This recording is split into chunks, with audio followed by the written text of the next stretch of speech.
Welcome back everybody to Forza Horizon 5, and today we're taking a look at the 2020 Toyota GR Supra. Now this is the 5th generation of the Supra and the first new generation since the A80 was introduced in 1993. Shares the same platform and engine choices with the BMW Z4, codenamed G29, though after co-development of those, the chassis, exterior, interior and tuning of the drivetrain and suspension were all done separately. So even though it does technically share a lot with the BMW, also shares very little with it as well, especially in terms of the way it looks and with the fact that this is a 3-door lift coupe, whereas the BMW is a convertible. But yeah, I overall like both of them pretty much the same. They both have their advantages and disadvantages, but I'm not going to compare these completely to compare this to the BMW completely, because this isn't the exact same. It doesn't have the exact same engine in terms of power output as that Z4 that is also on this game. But yeah, being a liftback coupe, it definitely has more in the way of practicality than the Z4. But thankfully they haven't tried to squeeze 2 seats into the rear. But either way, it's still a really nice looking car on the outside and a pretty decent one on the inside as well, as you'd expect from a modern car. So yeah, it's also got an 8-speed automatic gearbox, which it also shares with the BMW, and it's also a rear engine and front wheel drive like the BMW. But yeah, still, it's got enough about it that's like Toyota to at least set it apart. Now, it's got a 3-litre turbocharged inline-6 engine producing 335 horsepower and 365 pounds-feet of torque. Now, the BMW has a slightly more powerful version of this engine at about 380 horsepower with a few extra pounds-feet of torque, which is a bit of a shame because that engine is also available in that power output with this Supra in real life, so it's a bit of a shame that we don't have that version in this game, because then I could really compare the two of them. But yeah, still, it's a powerful enough engine, and yeah, weighing in only 3,397 pounds means that this is hardly a heavyweight. So yeah, it's more than able to you know, use that power without being lugged around. So yeah, nonetheless, let's get out onto the drag strip, see how quick this can go in the allotted amount of distance that we have, and then we'll get out onto the circuit. So let's get there. Right, now we're here at the drag strip. Now I have tried out the Z4 on the drag strip at this same kind of point, so yeah, it's going to be interesting to see how much speed this can get before we hit the camera.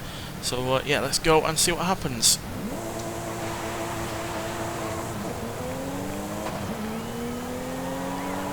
So yeah, 0 to 60 in 3.8 seconds, which is still pretty good. 0 to 109.5 seconds, and it will theoretically go to a top speed of 168.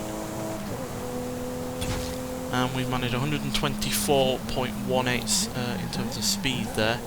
The BMW managed a speed of 132.07, so we're only about 8 miles an hour behind when you consider this has slightly more in the way of weight and yeah, about 50 horsepower less. That's pretty damn good. So yeah, no doubt in my mind that this would be as quick as the BMW if it had the same power output. So yeah. Right, let's get to the track and see what we can do there. I'll take it around for a couple of laps. I can make my way there without getting lost, that is. Still relatively new to this game, so it's no surprise.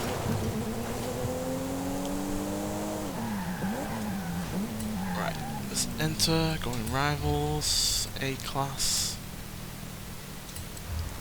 Let's choose the car. And let's see how good this is around the track.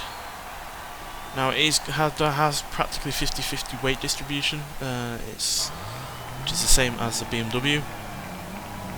But it's interesting to see how Toyota have tuned the suspension and the drivetrain in comparison to the Z4, because I have been around here with the Z4. So yeah. Now on its flying lap, the Z4 managed a time of 1 minute 13.640. So yeah, we'll see if this compares to that in any way. But regardless, yeah, this on the whole is still a really good car, even on its own merits. And you could argue that this is better than the BMW if you're more interested in practicality, safety, because obviously in a rollover this would be a lot better than a BMW with a soft top. And yeah, obviously if you're more into your Japanese cars, then this will obviously satisfy you in that regard. But either way, whichever one you pick, it's still good that we're getting these kind of sports cars nowadays, even if we do have to have companies, you know, joining forces to try and get one out, because obviously these are not going to be anywhere near as popular as, you know, SUVs or crossovers are, and yeah, but the fact that we're getting them is still a miracle, and yeah, worthy of respect no matter what. So yeah, and at the end of the day, you're getting two choices between two cars that offer two different things. You got a, you know, a hardtop practical coupe, and then you got a convertible sports car, which, you know, two different kind of things and offers all different aspects as well. So it's really good to see. Obviously, that was not a flying lap, but that's still a good time.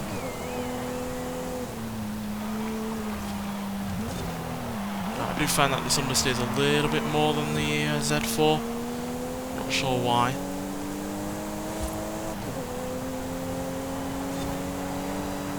But obviously with less power, you've got a more stable rear end.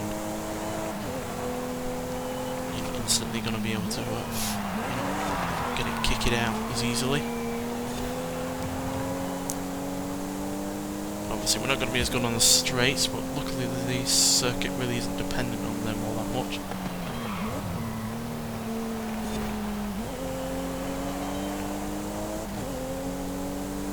And like the BMW, that automatic gearbox is really good at shifting really quickly.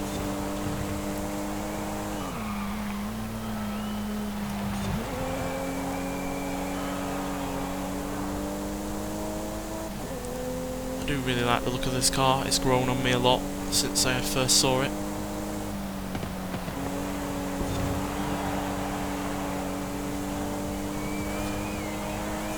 Well, that is pretty good in terms of, you know, performance. It's less than 2 seconds behind the BMW, which, when you consider that this has way less in the way of power in this spec compared to the spec that we have with the Z4 on this game, that is mightily impressive. So yeah, no doubt in my mind that this would be as quick as a BMW with that extra power and that little bit of extra torque. Obviously this does have a little bit extra in the way of weight. It's about 100 or so pounds heavier because of that hard top roof and the lift back mechanism and all that, but still a really good car, and I'm glad it's on the game because a lot of people have been waiting for this for a long time. So yeah, I'm glad for those people, and I'm glad for myself because it is again another fantastic sports car to enjoy on this game. And yeah, what a game. So yeah, thanks for watching, and I'll see you in the next one. Bye.